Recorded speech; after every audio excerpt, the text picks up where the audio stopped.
Bonjour et bienvenue sur Avant j'étais prof, le podcast des enseignantes et enseignants qui ont osé la reconversion. Je m'appelle Florence et j'ai été professeure des écoles pendant 6 ans avant de me reconvertir. Pour commencer mon activité de rédactrice sereinement, j'ai profité d'une disponibilité avant de demander ma démission. Mais d'après les messages que je reçois, la majorité d'entre vous semble plutôt intéressée par le cumul d'activités. C'est pourquoi j'ai décidé d'en faire une série dédiée afin de mettre en avant 8 témoignages d'enseignantes cumulant ou ayant cumulé une deuxième activité.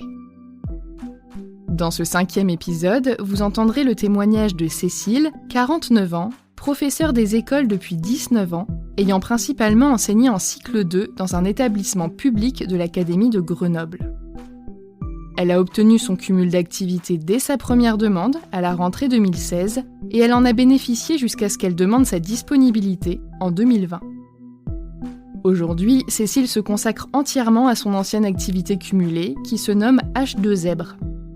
Elle est à la fois consultante, coach et formatrice, et elle accompagne les femmes et les enfants neuroatypiques, ainsi que des parents, des enseignants et même des entreprises. Bonne écoute!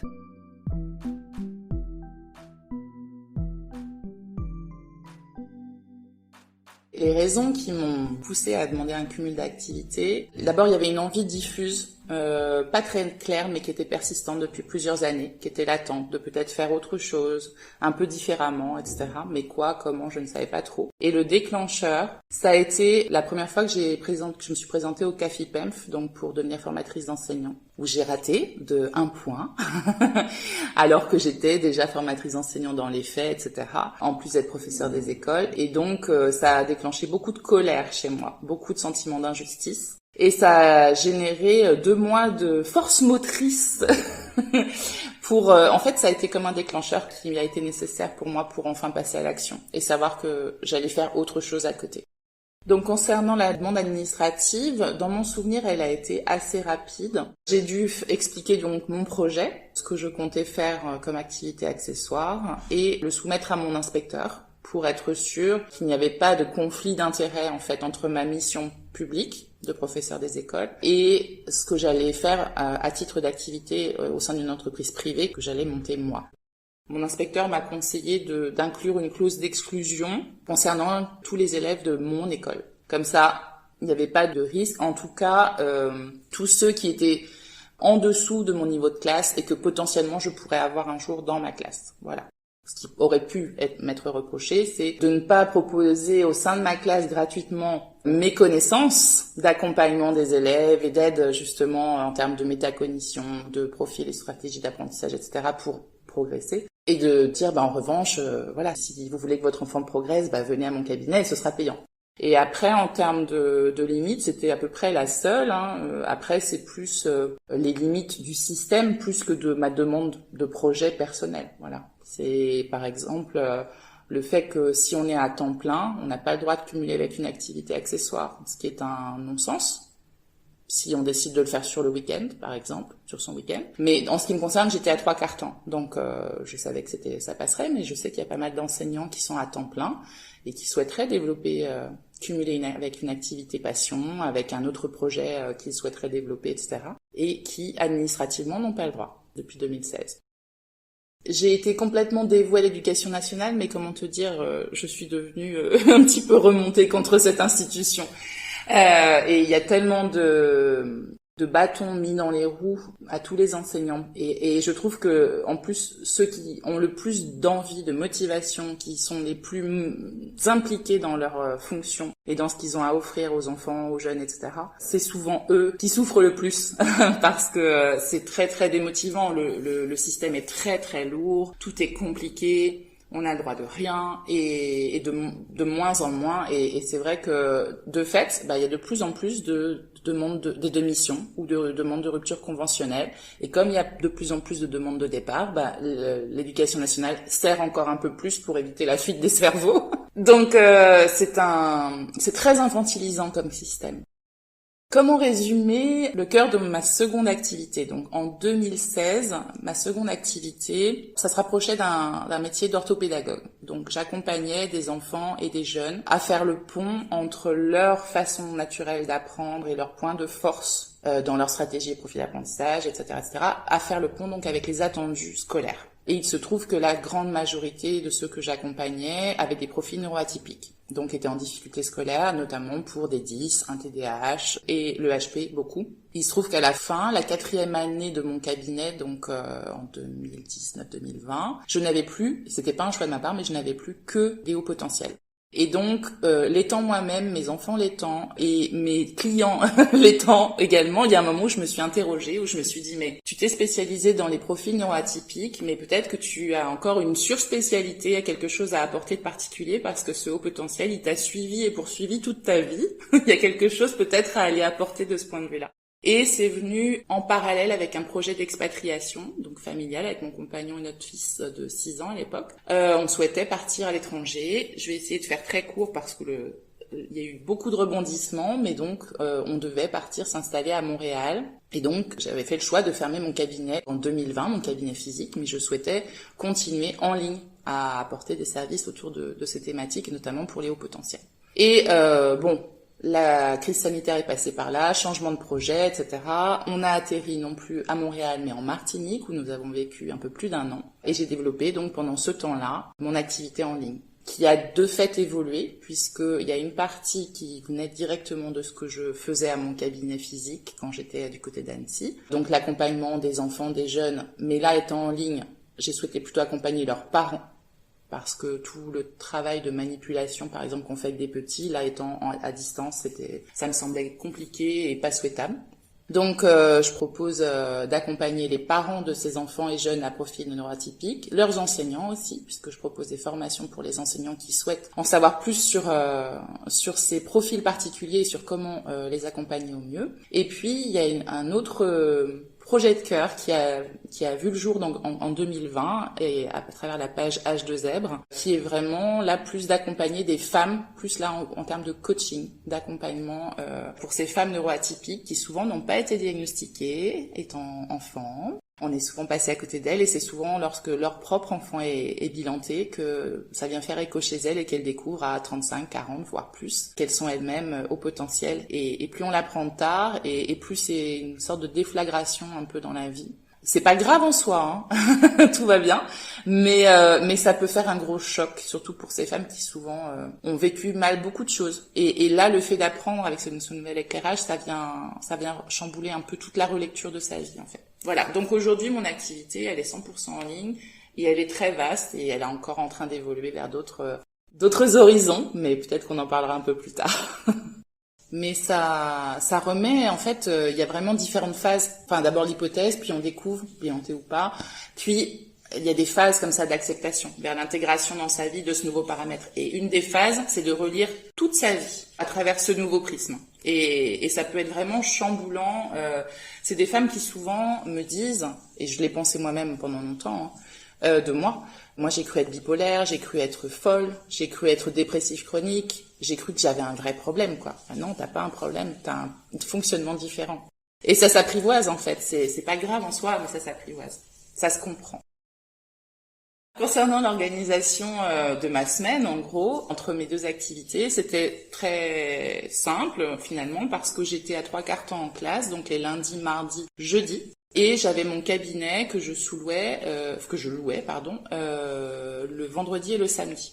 Donc c'était assez net. Après, bien entendu, les soirées, le reste du week-end, etc. était un mélange d'un peu tout. C'est-à-dire que je pouvais travailler pour mon entreprise, être en formation pour l'éducation nationale sur un mercredi, voilà. Mais de façon générale, c'était quand même assez scindé.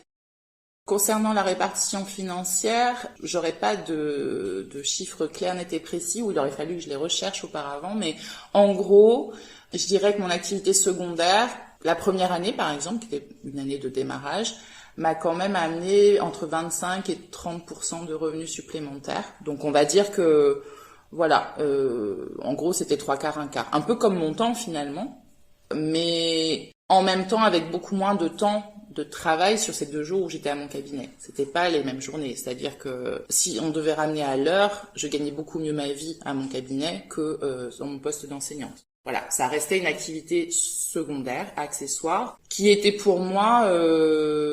Enfin, il n'y avait pas de frustration d'un point de vue financier, parce que je le voyais comme un plus, comme un bonus. Après, évidemment, quand j'ai envisagé que ça devienne mon activité principale, ça met une autre pression qui est différente, puisque là, on devient vraiment entrepreneur avant d'être enseignant, et ça change un peu la donne. Mais en tout cas, quand j'étais en cumul d'activités, pour moi, c'était juste du bonus, en fait.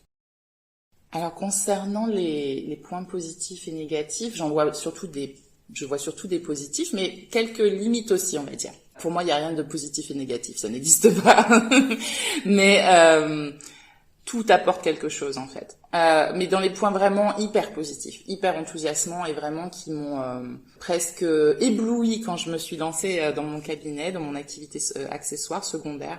Ça m'avait vraiment permis de retrouver le sens qui avait motivé mon envie de devenir enseignante, par exemple. Voilà, et de retrouver l'allant originel que j'avais, la passion que j'avais pour ce métier. Avec en plus une dimension vraiment de liberté que je découvrais quand tu travailles l'éducation nationale. Alors, certains diront oui, il y a plein de vacances, tatati tatata, mais c'est des temps et de l'espace contraints.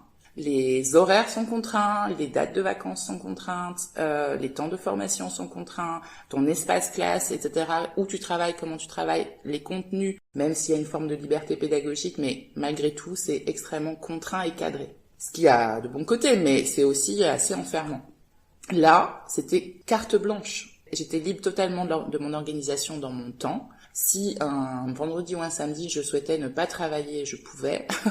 Si je pouvais choisir ces jours-là de prendre rendez-vous en plein milieu de journée chez le médecin ou chez le coiffeur.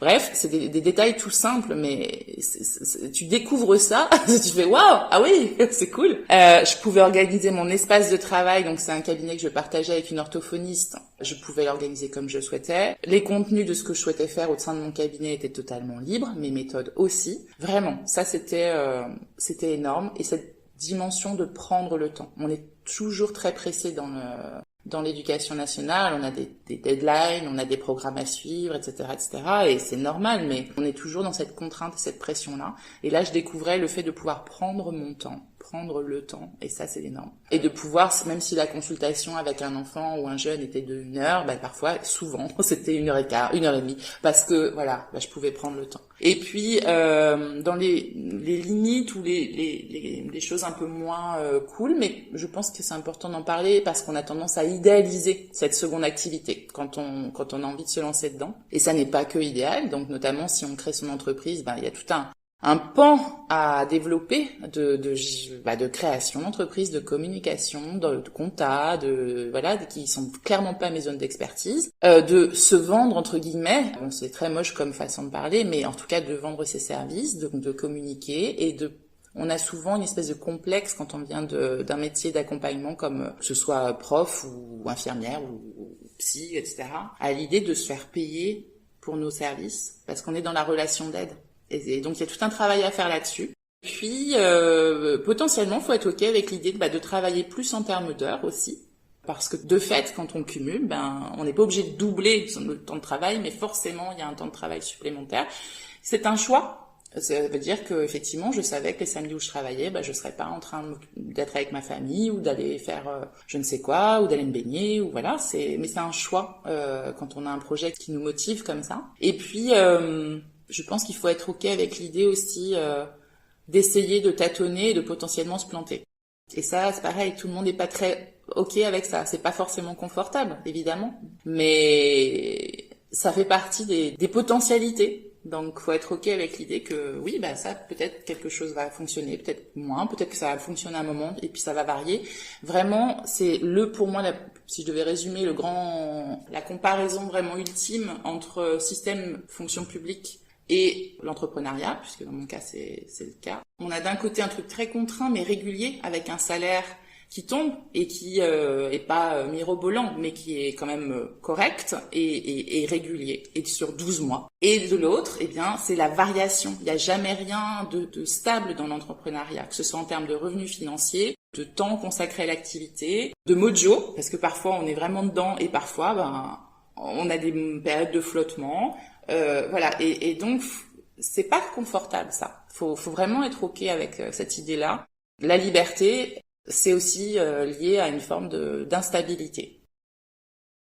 Si je devais recommander une idée ou donner un conseil à ceux qui hésitent, qui en ont envie, si ça fait un moment que ça te titille, etc., moi j'ai envie de te dire, fonce sur un malentendu, on sait jamais, ça pourrait marcher. et, et comme dit une de mes amies, on n'est pas à l'abri que ça se passe bien. On n'a qu'une vie, quoi. C'est vraiment, si ça a du sens pour toi, si c'est une envie que tu as depuis longtemps, fonce. Ça se construit, ça se prépare, évidemment. Bah, ça fait partie des services que je propose aussi, évidemment, puisque je suis passée par là. Donc, évidemment que ça se prépare, ça se construit, etc. Mais si t'es au clair avec ce qui a du sens pour toi, ta mission ou ta vision, c'est des mots un peu grandiloquents, mais ton ambition, ça aussi, ça se définit, etc. Mais je trouve ça tellement important, tellement important. Surtout si tu sens que tu te fanes à l'éducation nationale. En revanche, je modulerai ou je nuancerai mon propos en disant que le danger pour moi, ça serait de mettre tous ses espoirs sur cette seconde activité. Genre, ça va me sauver. Non, ça résout pas tout. Déjà. Et ça vient réveiller de nouveaux challenges, alors qui sont hyper excitants, mais qui peuvent être aussi flippants, clairement. Et avec le recul maintenant, puisque mon cumul d'activité, le premier, a commencé il y a 6 ans, avec le recul, je dirais que ça me semble important de s'interroger sur d'où vient ta motivation intrinsèque. Est-ce que c'est vraiment ce projet de cœur, ou est-ce que c'est le ras-le-bol de l'éducation nationale? Et ça peut être les deux, voilà, ça peut être les deux, mais si c'est majoritairement le ras-le-bol, ça peut donner, comme je le disais au début, l'énergie, la force motrice pour créer le truc, mais ça va s'essouffler à un moment parce que la colère va s'essouffler ou ce qui a été le déclencheur. Il faut qu'il y ait une vraie envie, des vraies valeurs en dessous, etc. Qu'on n'ait pas un business plan complètement défini et tout au départ ou quand on est en train d'imaginer son truc, ok. Mais être au clair sur ce qui meut ton projet, vraiment sur ce qui t'a donné l'idée, l'envie et que tu vois, même des fois à long terme, ça peut paraître complètement décalé quand t'as même pas encore lancé ton activité secondaire, mais de voir même grand, parce que c'est ça qui va donner la direction et l'élan et les jours où ça sera un peu variable ou un peu down, qui va redonner la direction et la motivation et le sens dans tous les sens de ce mot d'ailleurs.